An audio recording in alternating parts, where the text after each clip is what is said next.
quand la tristesse arrive, je sais tu es là, toujours près de moi. Bon vendredi, bienvenue à votre émission La Victoire de l'amour. Comme on le fait tous les vendredis, on rejoint quelqu'un qu'on apprécie beaucoup pour sa grande profondeur. Il est psychologue Pierre Faubert.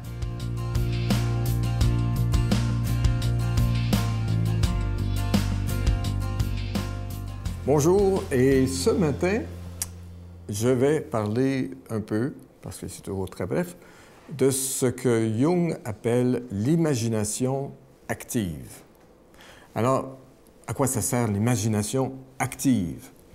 Eh bien, on sait un peu ce que c'est l'imagination. J'imagine que, ou bien je veux m'imaginer un paysage, je m'imagine une belle rencontre avec quelqu'un que j'aime, qui m'aime, bon, tout ça. On peut imaginer. Et d'ailleurs, il faut donner beaucoup de place à notre imagination. Vous savez, il y a des gens qui disent « Ah, il ne faut pas trop imaginer parce qu'on tombe dans la lune, on est lunatique ». Non, c'est très important d'avoir ce qu'on appelle une imagination active, mais pas juste active au sens de « elle est active, agissante », mais elle est active au sens de sa créativité. Hein? D'ailleurs, les artistes, hein, les peintres, les musiciennes, les musiciens, les gens du spectacle, les sculpteurs, les danseurs, enfin, toutes ces personnes-là ont une imagination active extrêmement fertile. Et ça nous crée. Nous créons dans notre imagination active. C'est que nous débordons, je dirais, le cadre rigide dans lequel nous nous mettons souvent, que ce soit un titre, que ce soit une fonction, que ce soit une profession, que ce soit un état.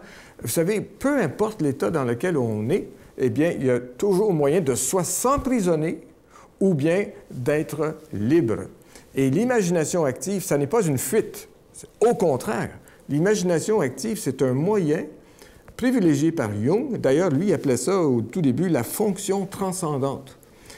Pourquoi? Parce que ça nous permet de dépasser, c'est toujours le même thème du fameux mur là, qui est là, qui nous permet d'aller dans un état de notre inconscient, pas de l'inconscience, mais de l'inconscient, qui est comme un... on peut appeler ça un lieu, mais c'est pas vraiment un lieu, c'est comme... je ne sais pas comment appeler ça, je ne sais pas, on va le trouver peut-être un jour. Mais c'est là où se trouve ce que je suis, dans mon inconscient.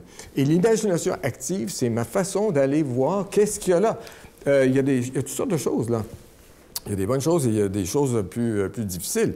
Mais c'est que l'inconscient, c'est la réalité avec laquelle je dois compter. Parce que c'est souvent, presque toujours, l'inconscient qui, je dirais, joue un rôle extrêmement important, actif, dans les choix que nous faisons.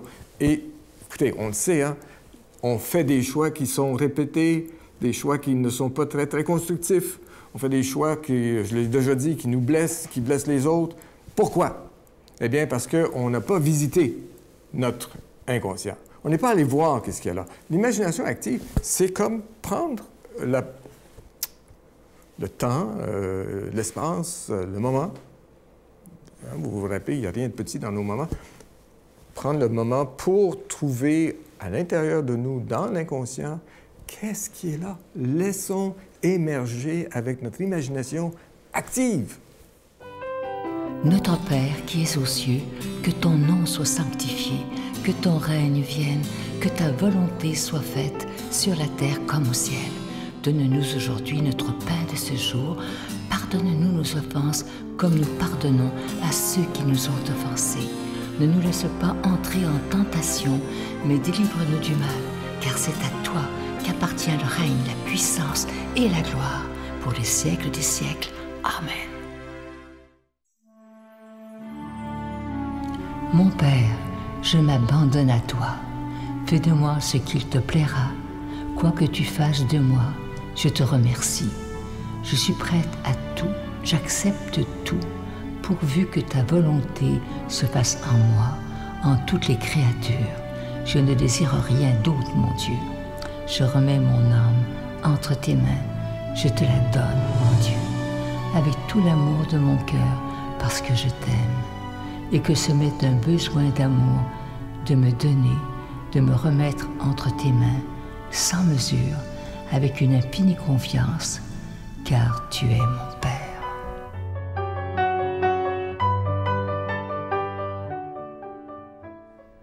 Je suis tellement heureux de vous parler de ce nouveau cadeau du mois, une belle exclusivité de la Victoire de l'amour. Je vais vous le montrer dans ma main. C'est une vraie pièce de collection, je vous le dis. Il s'agit, je veux juste vous montrer la grandeur, c'est un médaillon extraordinaire. C'est un peu plus grand qu'un 2 $. C'est avec le magnifique visage de la Vierge Marie. Et à l'endos, c'est écrit ceci: « Je te protège, mon enfant, et je t'aime ». Ce médaillon, il est déjà béni. Comme je vous dis, c'est une pièce de collection. C'est en zinc, c'est fabriqué au Québec. Et si vous avez celui qu'on avait fait l'année dernière avec le beau visage de Jésus, c'est la même grandeur. Et je dois vous dire que ça fera plaisir à beaucoup de gens, juste de l'avoir dans ses poches, de sentir que Marie est notre protectrice. Et je vous dis tout de suite que ce cadeau, comme il est très long à faire, il est en quantité très limitée. On les a déjà au bureau, mais comme c'est très long à faire, on ne pourra pas en recommander d'autres. Donc, si vous le voulez, ce médaillon, je vous invite à le commander très rapidement. C'est avec un don de 25 $. Et si vous en voulez deux, un don de 40 $. Je vous donne l'adresse: La Victoire de l'amour, casier postal 120, succursale Boucherville à Boucherville, le J4B 5E6, je vous la redonne. La Victoire de l'amour, casier postal 120, succursale Boucherville à Boucherville, le J4B 5E6. Également par téléphone, par carte de crédit du lundi au vendredi de 8h30 à 16h30 dans le 514-523-4433, 523-4433 ou sans frais, le 1-888-811-9291, 1-888-811-9291 et aussi sur notre site Internet, le www.lavictoiredelamour.org. Alors, regardez ce beau médaillon de la Vierge Marie. C'est vraiment une belle exclusivité et c'est très agréable à l'avoir toujours sur nous. Ça nous rappelle que Marie nous protège toujours.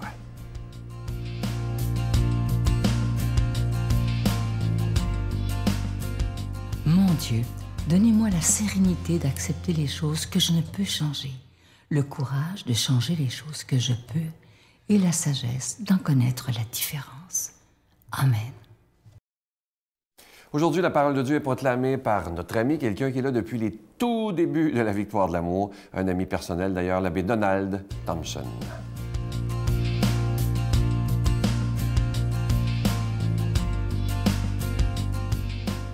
Bon matin. Déjà le début juin, la fin du temps pascal, on approche de la Pentecôte, l'Ascension, la Pentecôte, c'est des beaux moments où avant de retomber dans ce qu'on appelle le temps ordinaire de la vie. Alors aujourd'hui, l'Évangile, dans cette 7e semaine de Pâques, c'est dans Saint Jean, chapitre 21, versets 15 à 19. Je vous le proclame. Jésus se manifestant encore aux disciples sur le bord de la mer de Tibériade. Quand ils eurent mangé, Jésus dit à Simon-Pierre, « Simon, fils de Jean, m'aimes-tu vraiment plus que ceux-ci? » Il lui répond, « Oui, Seigneur, tu le sais, je t'aime. » Jésus lui dit, « Sois le berger de mes agneaux. » Il lui dit une deuxième fois, « Simon, fils de Jean, m'aimes-tu vraiment? » Il lui répond, « Oui, Seigneur, toi tu le sais, je t'aime. » Jésus lui dit, « Sois le pasteur de mes brebis. » Il lui dit pour la troisième fois, « Simon, fils de Jean, m'aimes-tu? » Pierre fut peiné parce que la troisième fois, Jésus lui demandait, « M'aimes-tu? » Il lui répond, « Seigneur, toi tu sais tout, tu sais bien que je t'aime. » Jésus lui dit, « Sois le berger de mes brebis. Amen, amen, je te le dis. Quand tu étais jeune, tu mettais ta ceinture toi-même pour aller là où tu voulais. Quand tu seras vieux, tu étendras les mains et c'est un autre qui te mettra ta ceinture pour t'amener là où tu ne voudrais pas aller. » Jésus disait cela pour signifier par quel genre de mort Pierre rendrait gloire à Dieu. Sur ces mots, il lui dit, « Suis-moi. » J'adore cette page d'Évangile, mes amis. Pourquoi? Parce que d'abord, je suis touché par cette page parce que le jour de mon ordination à la prêtrise, ça fait longtemps déjà, 38 ans, en 1979, c'est l'Évangile que j'ai choisi. La fameuse question « M'aimes-tu » par 3 fois. Et quand je regarde ce qui se passe 38 ans après, je n'avais pas prévu ce qui arriverait. J'ai pas toujours mis ma ceinture moi-même. Il y a eu des signes qui font que je suis rendu, à un moment donné, j'ai passé 15 années de ma vie comme aumônier de prison, j'ai été nommé dans toutes sortes de situations. Alors la vie, Mais à chaque fois qu'il y a eu des interpellations, des signes, je suis toujours revenu à cette page d'Évangile, cette interpellation du Christ, même su, même su, même su. On est dans le chapitre 21 de l'Évangile de Jean. Et pour inspirer qu'il soit, et partie prenante de la révélation, les exégètes, les grands spécialistes de la Bible disent que ce chapitre-là, dans l'Évangile de Jean, ne vient pas de l'apôtre Jean. Ce sont plutôt des notes complémentaires, vraisemblablement ajoutées sur la base de récits oraux faits par l'évangéliste. Bon. Donc, il nous fait saisir comment va se structurer et se hiérarchiser le groupe des apôtres au départ. Nous voyons que Pierre, vous savez que Pierre, c'est quand même le bonhomme qui a renié Jésus par 3 fois, si on relit les textes de la Passion. Et là, ici, il se fait poser la question par 3 fois, m'aimes-tu, m'aimes-tu, m'aimes-tu? Puis là, il reçoit une mission. On sait que c'est le premier des apôtres. C'est le premier. Assez spécial quand même. Le gars qui renie, le gars qui répond « tu le sais, je t'aime » et qui finalement devient le leader du groupe de l'Église primitive. Alors, c'est intéressant de voir, c'est un fait peu banal, devient à la tête de l'Église, mais qui met en belle lumière, ce texte-là met en belle lumière la puissance de miséricorde et de pardon qui est incarnée dans Jésus, de choisir Pierre. Donc, on sait que pour Jésus, une faute, ce n'est pas indélébile. On n'est pas réduit à notre faute, on est toujours plus grand. Pardon, don par-dessus. Et Jésus n'y fait aucune allusion. Remarquez bien, il dit à Pierre, m'aimes-tu? Il n'a pas dit, tu m'as renié 3 fois. Il ne fait même pas allusion à ça. M'aimes-tu, m'aimes-tu, m'aimes-tu? Donc, il n'y a aucune allusion au triple reniement ici, etc. L'enseignement et le comportement de Jésus envers les pécheurs ont toujours été très nets. Seul contre l'amour. Seul contre l'amour. Alors, voyez-vous, des fois, quand vous vous sentez loin, dites-vous qu'il y a toujours... Le Christ, c'est quelqu'un qui dit « m'aimes-tu, m'aimes-tu, m'aimes-tu ». Seul pour lui contre l'amour. Et l'amour de Dieu qui touche le cœur de l'être humain et qui nous ouvre, finalement, un amour qui nous ouvre à l'action du pardon qui germe en nous et en vie nouvelle. En fait, une vie nouvelle a germé en l'apôtre Pierre. On le voit dans l'Évangile. Il n'est plus le fanfaron prétentieux d'autrefois. Et c'est intéressant de voir que c'est quand Pierre disait, même si tous les autres, et moi, je. Donc, il ne prétend pas aimer plus que les autres. Il sait qu'il aime Jésus, il accueille ça dans l'humilité, presque dans la confusion, presque sentant bien combien cela, c'est un don gratuit qu'il ne tire pas de son propre fond. Et d'ailleurs, Jésus l'attire, non pas à faire retour en arrière, mais à regarder l'avenir. S'il l'interroge sur l'amour, c'est pour le préparer à la tâche qu'il va lui confier. Et si ces questions sont insistantes, elles sont insistantes pour nous aujourd'hui. Et ça nous invite à une action en son nom. Qu'il vous bénisse. Le Père, le Fils et le Saint-Esprit. Amen. Soyez heureux d'être aimés. Je vous salue Marie, pleine de grâce. Le Seigneur est avec vous. Vous êtes bénie entre toutes les femmes, et Jésus, le fruit de vos entrailles, est béni. Sainte Marie, Mère de Dieu, priez pour nous pauvres pécheurs, maintenant et à l'heure de notre mort. Amen. Je vous invite à vous procurer ce magnifique cadeau du mois. On en est tellement fiers. Ça a été fabriqué sur mesure pour la victoire de l'amour. C'est ce médaillon de la Vierge Marie qui est en zinc fini antique. D'un côté, vous allez le voir à l'écran, le beau visage comme on le représente de la Vierge Marie. De l'autre côté, c'est inscrit ceci, « Je te protège, mon enfant, et je t'aime ». Je vous rappelle, comme je vous le disais tantôt, que c'est une quantité très limitée, étant donné que c'est très long le processus pour le faire. Alors, on a commandé une quantité, puis après ça, on ne peut plus en avoir, ça serait trop long. Alors, commandez-le rapidement. À demain. Bye.